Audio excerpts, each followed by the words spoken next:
Hello officers, कैसे हैं आप सब। तो मैं बैंकिंग सीरीज़ यहाँ से कंटिन्यू कर रही हूँ। कल मैंने इसका फर्स्ट पार्ट अपलोड किया था, आप देख सकते हैं, और ये सेकंड है। तो आज जो यहाँ जो टॉपिक होने वाला है वो कल जो था आधा उसको पूरा करने वाले हैं। और जो आज का जो मैं लेकर आई हूँ, आपका जो पर्सनल लाइफ है उसमें भी बहुत ज़्यादा हेल्पफुल रहने वाला है, और एग्ज़ाम के पॉइंट ऑफ व्यू से ज़रूरी तो फिर वो है ही। ठीक है, तो चलिए फिर स्टार्ट करते हैं। तो यहाँ हमने कल पढ़ा था बेसिक्स ऑफ बैंक्स। बैंक था ये एसेट्स और लायबिलिटीज़ और लोन्स एडवांसेस। तो हमने कहाँ छोड़ा था अपना, ये हमारा एसेट्स हो गया था। क्या होते हैं जिससे बैंक को प्रॉफिट होता है, वो बैंक के एसेट्स होते हैं। लायबिलिटीज़ जो बैंक का पैसा होता तो बैंक के पास है, लेकिन वो बैंक का होता नहीं है, बैंक को एक समय के बाद उसे वापस करना पड़ता है, तो वो लायबिलिटीज़ हो गया। तो ये लोन्स और एडवांसेस, लोन्स क्या होता है, लोन जो किसी को दिया जाता है, लोन लोन ही होता है। एडवांसेस भी एक लोन का प्रकार ही होते हैं, बस ये बिजनेसमैन को मिलते हैं। कैश क्रेडिट, तो हम इस पर बात करेंगे आज। कैश क्रेडिट, ये लोन्स और एडवांसेस हैं। इससे आपको इन दोनों के बीच में डिफरेंस बहुत अच्छे से क्लियर हो जाएगा। तो अभी पहले सीसी और ओडी समझते हैं, फिर इसके बाद हम इसको डिस्कस करेंगे। तो ये है कैश क्रेडिट। तो a cash credit is a short-term source of financing for a company. In other words, a cash credit is a short-term loan extended to a company by a bank. तो यह एक short term loan होता है जो companies या bank, जो business unit को ही provide किया जाता है, और ये उनकी वर्किंग कैपिटल रिक्वायरमेंट को पूरा करने के लिए करते हैं। तो देखिए, ये माना कि ये कंपनी है, ठीक है। ये कंपनी मोबाइल बनाती है, माना कि ये मोबाइल बनाती है। अब इसको रॉ मटेरियल की ज़रूरत है, ठीक है, इसको रॉ मटेरियल की ज़रूरत है। तो ये क्या करेगी, ये जाएगी बैंक के पास, ये बैंक से बोलेगी कि मुझे इतना इतना पैसा चाहिए। तो बैंक क्या करेगा, तो बैंक एक कैश क्रेडिट की एक लिमिट साइन कर देते हैं। तो बैंक इस कंपनी की इस सीसी की एक लिमिट को साइन कर देंगे, ठीक है। और इसको साइन कर देंगे तो ये कंपनी इस सीसी को कभी भी निकाल सकती है। तो इसके लिए बैंक में एक अकाउंट खोला जाएगा। इस सीसी का बैंक में एक अलग से अकाउंट खोला जाएगा, और उस अकाउंट की एक चेक बुक भी इशू की जाएगी, ठीक है। और इस पर जो इंटरेस्ट रेट है वो बहुत कम होगी, क्योंकि ये एक सिक्योर सीसी होगा। इंटरेस्ट चार्जेस भी बहुत कम होंगे। अब जो कैश क्रेडिट है, इस सीसी को जब भी वापस करना होगा तो जो कंपनी है इसमें ही पैसा डाल देगी, ठीक है। और हाँ, एक ये इम्पोर्टेंट बात कि माना कि बैंक ने 50 लाख की माना कि सीसी की लिमिट फिक्स की है, ठीक है। तो ये जो कंपनी है ना, ये कंपनी 50 में से उसको 30 की ज़रूरत पड़ती है, ठीक है। तो जो इंटरेस्ट चार्ज जो होगा ना, इस 30% पर लगेगा, ना कि 50 लाख पर। तो ये कंपनी या बिजनेस यूनिट जितनी बार भी और जितना अमाउंट में पैसा निकालेगी, चार्ज सिर्फ उसी पर देना होगा। इसमें कितना भी पड़ा रहे, इसकी लिमिट कितनी भी रहे, उस पर कोई चार्ज नहीं देना, ठीक है। और ये मैक्सिमम जो होता है ना, मैक्सिमम जो होती है ये 1 साल के लिए असाइन किया जाता है, ठीक है। आई होप आपको बहुत अच्छे से क्लियर हुआ होगा। तो चलिए चलते हैं ओडी पर। Overdraft The overdraft allow an account holder to continue withdrawing money even when the account has no funds in it or has insufficient funds to cover the amount of the withdrawal.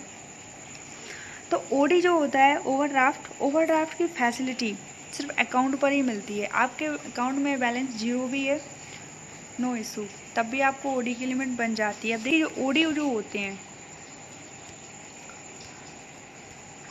जो overdraft जो होते हैं वो सिर्फ account holder को ही मिलते हैं, और वो भी कौन सा, करेंट अकाउंट। जो भी हमने कैश क्रेडिट पढ़ा था उसमें किसी भी अकाउंट की ज़रूरत नहीं होती है। जब सीसी चाहिए होता है तो होती नहीं है, क्योंकि सीसी जब बैंक लिमिट फिक्स करता है तो उसका अलग से अकाउंट खुलता है, लेकिन ओवरड्राफ्ट में ऐसा कुछ नहीं होता, अलग से कोई भी अकाउंट नहीं खुलता। जो करेंट अकाउंट होता है उसी पर आपको ओडी मिल जाता है। ठीक है, अब देखिए ये भी दो प्रकार का होता है।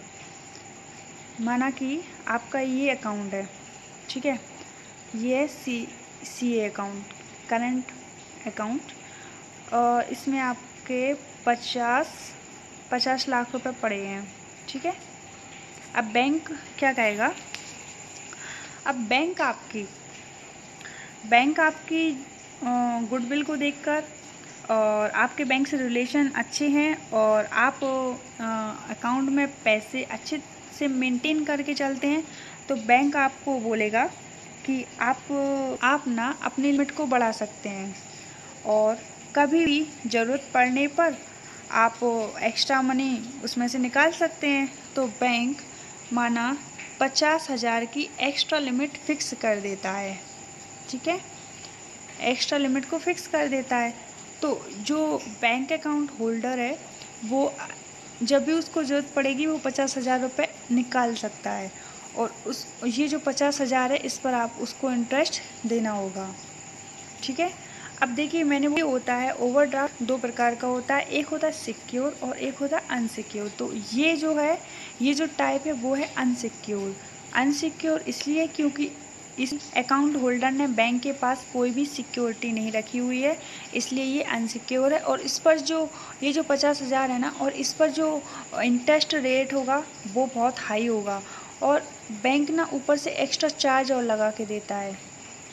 और ये मिनिमम 1 वीक से लेके और ये 1 मंथ तक ये हो सकता है। और सिक्योर्ड ओडी, तो क्या होता है सिक्योर ओडी में, FD, shares, mutual funds, LIC policies, इनको रख के बैंक के पास इनको रखकर ओडी की लिमिट फिक्स करवाते हैं, तो वो होती है सिक्योर्ड ओडी। ओके, तो इसमें क्या होता है, इसमें जो इंटरेस्ट रेट होता है वो कम होता है ना। अब आप सोचेंगे कि एफडी है, एफडी को रख के हम ओडी बनवा रहे हैं, ठीक है, तो इस पर हमें कितना पैसा मिलेगा। तो देखिए एफडी है, माना आपकी एफडी कितने की है, 5 लाख की है। ठीक है, तो इसके ऊपर आपको 80 से 85%, यानी 85% 5 लाख, तो 4.25 लाख इतना आपको मिलेगा। और ये कब तक के लिए होगा, तो आपकी एफडी अभी 4 साल के लिए बची हुई है, तो ये 4 साल तक के लिए वैलिड होगा, यानी कि ओडी 4 साल तक के लिए होगा। ठीक है, और ये ड्राफ्ट है ना, अनसिक्योर्ड या सिक्योर्ड किसी भी प्रकार का, ये इंडिविजुअल भी ले सकते हैं, ये बिजनेसमैन भी ले सकते हैं, और जो पर्सनली किसी को ओडी बनवाना हो तो वो भी ले सकते हैं। ठीक है,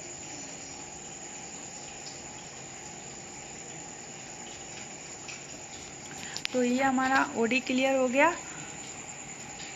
तो चलिए अब आगे बढ़ते हैं, discounting of bill. Okay, discounting of bill पढ़ने से पहले लोन्स और एडवांसेस को क्लियर करना चाहूँगी। देखिए क्या होता है इनमें अंतर। तो बेसिक लोन्स और एडवांसेस, अब मीनिंग क्या होता है, ये इनका मीनिंग हुआ। मैंने बताया था कि ये एडवांसेस बिजनेसमैन के लिए दिए जाते हैं। अब ये देखिए व्हाट इज़ इट, डेप्ट और क्रेडिट फैसिलिटीज़, ये आप इस पॉइंट को नोट कीजिए इसको। अभी अब मैंने आगे समझाया था कैश क्रेडिट, तो ये जो एडवांसेस बिजनेसमैन के लिए दिए जाते हैं, सीसी की लिमिट फिक्स करते हैं बैंक, करते हैं। बिजनेसमैन है वो कितना भी पैसा निकाल सकते हैं, अपना काम कर सकते हैं और फिर उसमें दे सकते हैं, तो ये वही है, ठीक है। और ये डेप्ट लोनिंग का है, और ये लॉन्ग टर्म के लिए होते हैं लॉन्ग, और एडवांसेस शॉर्ट टर्म के लिए होते हैं। लीगल फॉर्मेलिटीज़ इसमें जो लोन्स में बहुत सारी होती हैं और एडवांसेस में बहुत ही कम होती हैं। सिक्योरिटी मे और may not be secured, loan secure नहीं होते हैं और एडवांसेस तो होती हैं, क्योंकि ये इतनी। तो चलिए डिस्काउंटिंग ऑफ बिल्स को समझते हैं। ये है हमारे टायर बनाने वाली कंपनी, ये टाटा मोटर्स, ये बैंक। अब टाटा मोटर्स को, माना टाटा मोटर्स को पैसों की ज़रूरत पड़ती है, ठीक है, तो वो एमआरएफ से बोलता है मुझे पैसों की ज़रूरत है। अब ये दोनों अच्छे फ्रेंड हैं, तो ठीक है, एमआरएफ बोलता है ठीक है हम आपको पैसे देते हैं, तो एमआरएफ लाता है एक बिल जिसको बोलते हैं डिस्काउंटिंग ऑफ बिल। तो एमआरएफ टाटा मोटर्स के नाम पे एक बिल इशू करता है, और टाइम पीरियड भी होता है, माना कि 90 दिन के लिए इसने दिया, और इसके टाटा मोटर्स के इसमें सिग्नेचर भी करवाता है, ठीक है, और 100 करोड़ रुपए इसको दे देता है, ठीक है। अब इसी बीच एमआरएफ को किसी भी चीज़ के लिए होता है ना कि एकदम से पैसे की ज़रूरत होती है, तो